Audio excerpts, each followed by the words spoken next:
Hello, this is David Smith. I'm here at the Montreal International Game Summit in Montreal, and I'm very pleased to have with me Brenda Gerschkovitch, who is the business sister at Silicon Sisters Interactive, doing some very exciting things in the Canadian video games market. Brenda, please can you introduce yourself? Sure. I'm Brenda Gerschkovitch, and I'm the CEO of Silicon Sisters Interactive, and we're up in Vancouver. We're a new video game studio that's focusing specifically on the female market. That's very exciting. Tell us about...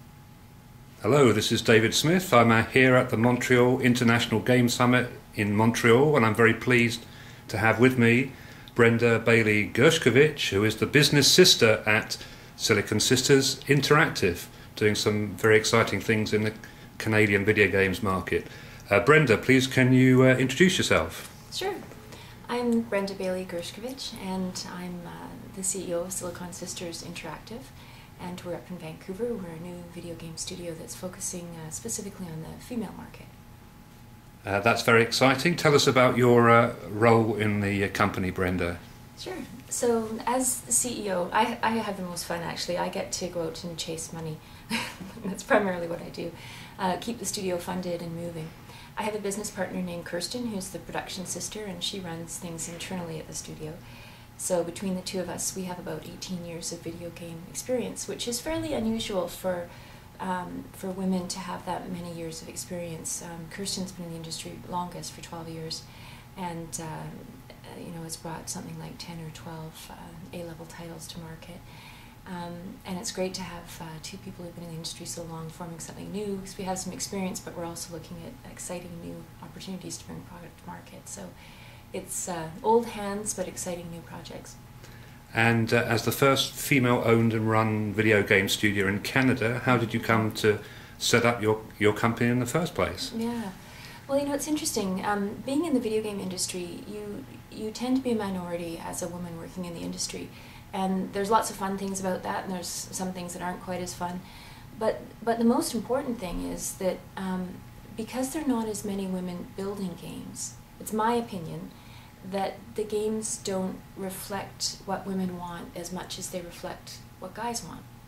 So, and I kind of came to this by my own game-playing behaviors. Fell in love with Portal when it first came out, just couldn't stop playing it. And it's very different than the games I usually play. I tend to be a Nintendo person. And I met so many other women who also love Portal, and I kept thinking, what is this? What is this?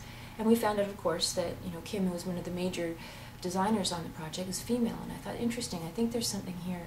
And that kept happening to me. Games that I would be crazy about, and I'd meet other women who were crazy about these games, would be designed by women, and I thought, isn't there something here?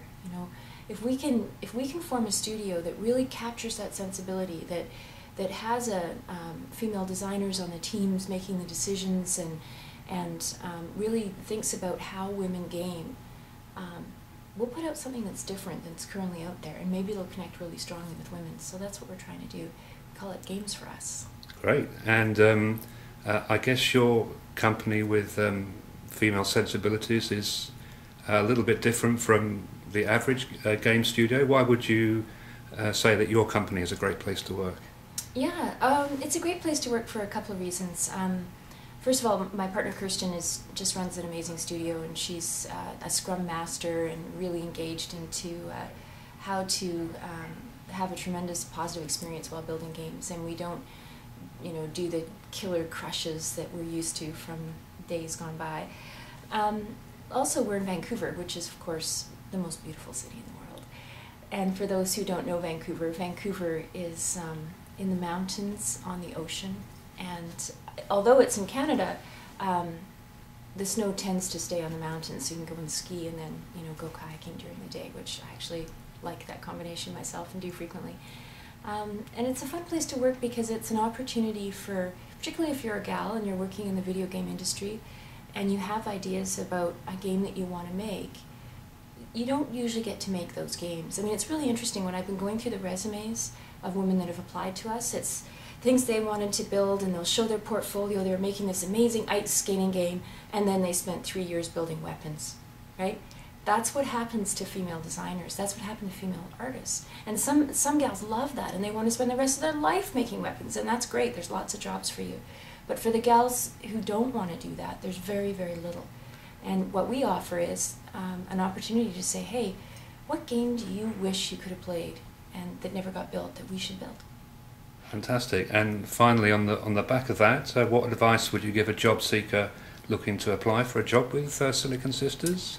Just come to our website. It's www.siliconsisters.ca, and there's information about any jobs that we have available, and there's just apply through jobs@siliconsisters.ca. And we're really interested in folks who connect with the female sensibility. You don't have to be a woman, but you have to be able to think about how women and girls play and how you'd like to contribute to growing that market. Brenda Gerschkovitch, business sister of Silicon Sisters Interactive, thank you very much. My pleasure.